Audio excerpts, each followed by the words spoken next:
Good morning students. आज हम लोग पढ़ने वाले हैं पाइथन में कुछ टॉपिक्स जो लिखा हुआ है। फर्स्ट टॉपिक है कैरेक्टर सेट, सेकंड टॉपिक है token, keywords, operators and last one is variable.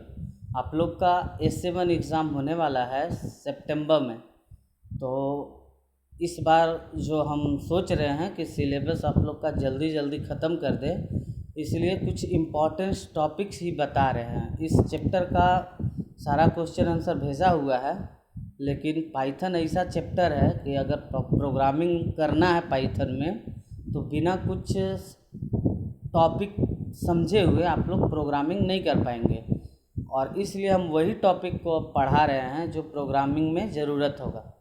तो उसके लिए फर्स्ट है आपका कैरेक्टर सेट। तो कैरेक्टर सेट में क्या होता है कि आप इसमें अल्फ़ाबेट्स, डिजिट, और अल्फ़ाबेट में क्या क्या होगा, तो आप इसमें कैपिटल वाई भी ले सकते, कैपिटल ए कैपिटल बी भी ले सकते हैं, और स्मॉल ए स्मॉल बी भी ले सकते हैं। अल्फ़ाबेट के बाद आता है डिजिट। डिजिट में आप 0 से लेके 9 तक यूज़ कर सकते हैं। और डिजिट के बाद आता है स्पेशल कैरेक्टर। स्पेशल कैरेक्टर में जितना तरह का ब्रैकेट आप लोग देखते हैं, जिसको पैरेंथेसिस बोलते हैं, वो ब्रैकेट होता है, परसेंटाइल का साइन होता है, एंड का साइन होता है, कॉमा जो देखते हैं वो सब आएगा स्पेशल कैरेक्टर में। और एक होता है वाइट स्पेस, इसमें आप ब्लैंक स्पेस, हॉरिजॉन्टल टैब और न्यू लाइन, ये सब आता है आपका कैरेक्टर सेट में। ये प्रोग्रामिंग में इम्पॉर्टेंट है कि कैरेक्टर सेट में क्या क्या हो सकता है और डिजिट में हम क्या क्या ले सकते हैं, अल्फ़ाबेट में हम क्या क्या ले सकते हैं, इसलिए कैरेक्टर सेट का ज़रूरत है। नेक्स्ट बात करते हैं टोकन्स। टोकन्स क्या है कि टोकन्स सबसे smallest individual unit in a program is referred as tokens. तो ये जब हम लोग प्रोग्राम लिखते हैं तो इस टोकन्स का बहुत सारा यूज होता है, और वो टोकन्स में क्या क्या आता है वो आपको हम फिगर के थ्रू समझा रहे हैं। ये रहा आपका टोकन्स। अब इस टोकन्स में आइडेंटिफायर है, कीवर्ड्स है, लिटरल्स है, पंक्चुएटर है, ऑपरेटर्स है। अब इस एक एक का बात करने में बहुत समय लगेगा, तो हम थोड़ा थोड़ा बता रहे हैं जिसका प्रोग्रामिंग में यूज होगा। तो फर्स्ट है, इसमें आपका दिख रहा है कीवर्ड्स। तो कीवर्ड्स क्या है कि हर कीवर्ड्स का अपना अलग अलग फंक्शन होता है, वो रिजर्व वर्ड होता है। आप लोग बुक में देखिएगा कि कीवर्ड्स का डेफिनेशन क्या है, वहाँ पे लिखा हुआ है कि keywords are the reserve word that has specific function in a program. That means जितना भी कीवर्ड्स है उस कीवर्ड्स का प्रोग्राम में कुछ न कुछ यूज है, और उस कीवर्ड को हम लोग एज ए वेरिएबल नेम नहीं ले सकते हैं। जब हम लोग वेरिएबल का बात करेंगे तब समझ में आएगा कि वेरिएबल में उसको हम क्यों नहीं यूज़ कर सकते हैं। हम उस कीवर्ड्स को भी दिखा रहे हैं आपको। ये देखिए इतना सारा कीवर्ड्स है, फॉल्स है, नन है, ट्रू है, डील है, एंड है, ये सब कीवर्ड्स है। Else, is, while, as, except, कुछ कुछ कीवर्ड आप लोग 6 क्लास में क्यू बेसिक जब पढ़ रहे थे तो देखे होंगे कि ये कीवर्ड्स का क्या क्या यूज़ है। 33 कीवर्ड्स है पाइथन में जो रिजर्व रहता है, वो सारा 33 कीवर्ड्स है, सबका अलग अलग यूज़ है प्रोग्राम में।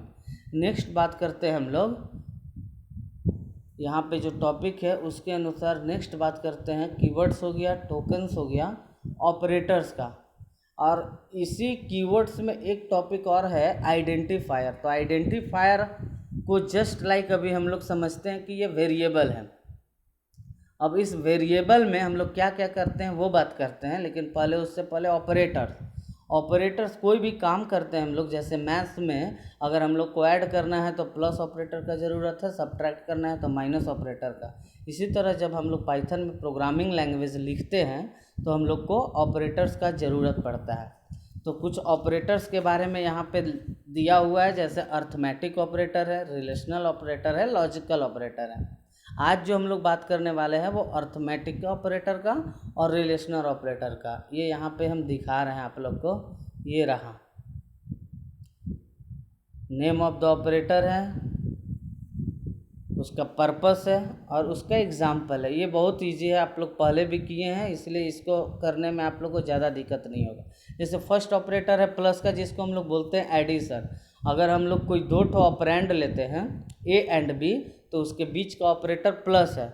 अब ए और बी अगर वेरिएबल है तो ए में अगर हम 5 वैल्यू रखते हैं और बी में 4, तो इसका आउटपुट हम लोग को क्या मिलेगा, 9। इसी तरह सब्ट्रैक्ट का है, मल्टीप्लाई का है, डिवीज़न का है, फ्लोर डिवीज़न का है, मॉड्यूल्स का है, मॉडुलस जिसको बोलते हैं। इससे हमको क्या मिलता है, देखिए क्या लिखा हुआ है कि 5 मॉडुलस 4, दैट मीन्स इसका आउटपुट क्या मिल रहा है, 1। क्यों आउटपुट 1 मिला, क्या लिखा हुआ है कि integer remainder after division of a by b, that means अगर हम लोग 4 से डिवाइड करते हैं 5 को, तो 4 1 जा 4 होगा और रिमाइंडर क्या बचेगा, 1। तो अगर हमको किसी भी प्रोग्राम में अगर ऐसा कह दिया, write a program in Python to calculate remainder, उस समय हम लोग अगर 10 को 3 से डिवाइड करके अगर पूछा जाएगा कि रिमाइंडर क्या होगा, तो हम लोग सिर्फ लिख देंगे 10 मॉडुलस 3 और आंसर अपने आप मिल जाएगा 1। और उसी तरह है एक एक्सपोनेंट। एक्सपोनेंट आप लोग 7 क्लास में पढ़े होंगे कि मैथ्स में कैसे पावर का यूज होता है। अगर 3 टू द पावर 2 है, दैट मीन 3 को 2 बार मल्टीप्लाई करना है, जिसका वैल्यू आएगा 9। यहाँ पे पावर को यूज़ करते हैं स्टार के रूप में। जैसे अगर हमको 3 का पावर 2 देना है, तो 3 स्टार स्टार 2, ये जो स्टार स्टार के बाद जो बी यहाँ पे शो हो रहा है, वो बी है नंबर ऑफ पावर। ए का वैल्यू अगर हम यहाँ पे देखिए क्या लिया हुआ है, 5 star star 4, that means 5 to the power 4। और 5 टू द पावर 4 का मतलब क्या होता है, 625। उसी तरह है रिलेशनल ऑपरेटर में, ग्रेटर देन का सिंबल आप लोग देख रहे हैं, लेस देन का सिंबल देख रहे हैं, equal to, not equal to, greater than और equal to, less than equal to. अगर ग्रेटर देन इक्वल का मतलब हो गया कि A greater than B, that means अगर ए का वैल्यू बी से अधिक होगा तो ये ट्रू वैल्यू दिखाएगा, वहाँ पे दिखलाएगा ए ग्रेटर देन बी। और लॉजिकल ऑपरेटर का भी हम लोग बात नहीं करते, क्योंकि लॉजिकल ऑपरेटर पाइथन में अभी उतना ज़रूरी नहीं है। बस ये 3 तरह का होता है लॉजिकल ऑपरेटर। फर्स्ट वन है लॉजिकल एंड, सेकेंड है लॉजिकल और थर्ड है लॉजिकल नॉट। एंड में होता है कि दोनों वैल्यू सही होना चाहिए, यानी ए बी और बी में, और में कोई एक वैल्यू ए या बी।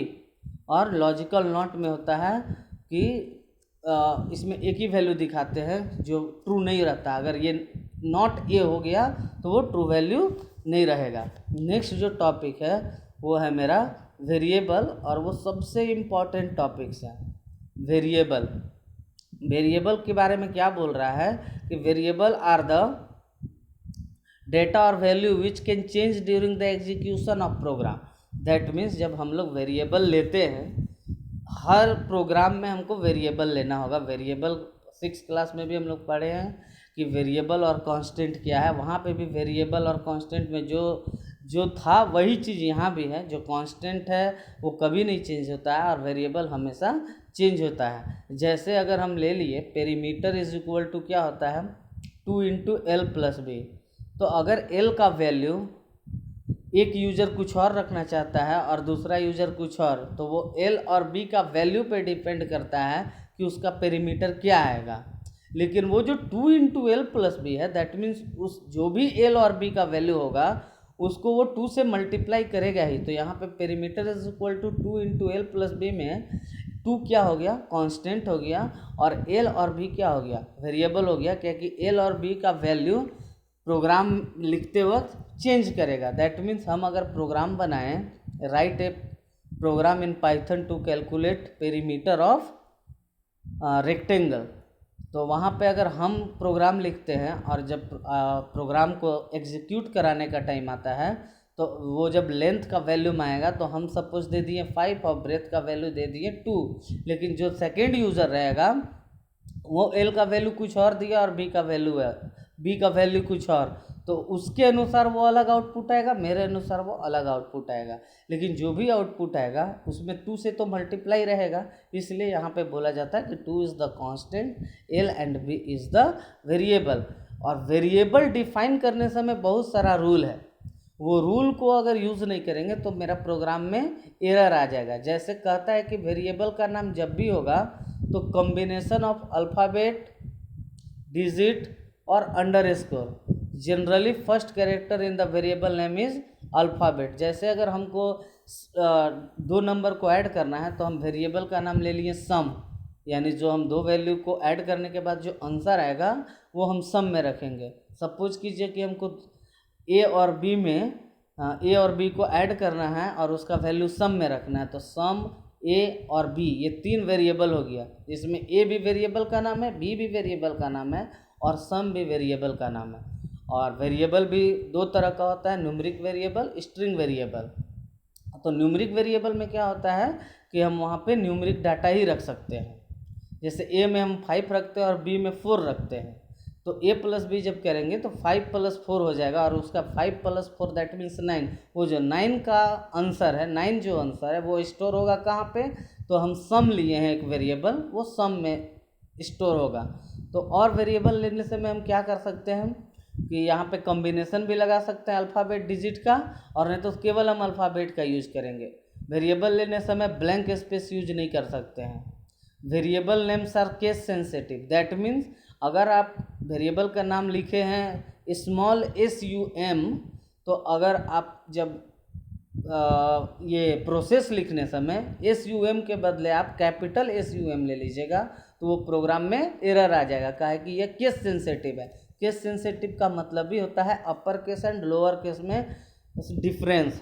अगर अपर केस है तो वो अपर केस रहेगा, लोअर केस है तो वो लोअर केस रहेगा। नेक्स्ट है कि जो कीवर्ड्स पढ़े इससे पहले, वो हम कीवर्ड्स का नाम वेरिएबल के नाम में से मैच नहीं करवा सकते हैं। जैसे कोई एक कीवर्ड है जिसका नाम है एज, एज, तो हम उस एस को कभी भी वेरिएबल में हम लोग नहीं रख सकते। जैसे यहाँ पे क्या दिखाया हुआ है, स्टूडेंट बराबर अनीस, तो जो स्टूडेंट हुआ वो स्ट्रिंग वेरिएबल का नाम है और इसका जो वैल्यू है वो अनीस वो है, यहाँ पे स्ट्रिंग वेरिएबल है, इसलिए स्ट्रिंग वेरिएबल का रूल है कि वो इन्वर्टेड कॉमा के अंदर रखता है। तो यहाँ पे क्या होगा, स्ट्रिंग वेरिएबल का नाम हो गया स्टूडेंट और उसका वैल्यू हो गया अनीस। एक क्वेश्चन और है कि marks is equal to 70, that mean marks is the name of numeric variable and 70 is the value of that numeric variable. तो वेरिएबल समझना बहुत ही ज़रूरी है, क्या है कि सारा जो प्रोग्राम है, ऐसे सब टॉपिक्स इम्पॉर्टेंट है लेकिन वेरिएबल जो है वो बहुत ज़्यादा इम्पॉर्टेंट है, इसलिए वेरिएबल पे आप लोग को ध्यान देना बहुत ज़रूरी है। नेक्स्ट जब क्लास होगा उसमें हम डायरेक्ट आप लोग को डाटा टाइप्स के बारे में बताएंगे कि कौन कौन सा डाटा टाइप्स यूज होता है और कौन सा डाटा टाइप कहाँ पे यूज होता है। और ये डाटा टाइप बताने के बाद एक सिंपल प्रोग्राम बताएंगे, जैसे सम का, सब्ट्रैक्ट का, मल्टीप्लाई का, डिवाइड का। ये सिंपल प्रोग्राम कैसे लिखते हैं, और जब सिंपल प्रोग्राम लिखने जान जाइएगा उसके बाद नेक्स्ट चैप्टर में हम लोग पढ़ेंगे नेक्स्ट चैप्टर में हम लोग ये पढ़ेंगे सिंपल प्रोग्राम के बाद एक है डिसीजन मेकिंग। डिसीजन मेकिंग में अलग अलग स्टेटमेंट का यूज़ होता है, वो हम लोग पढ़ेंगे नेक्स्ट प्रोग्राम में। Thank you, have a nice day.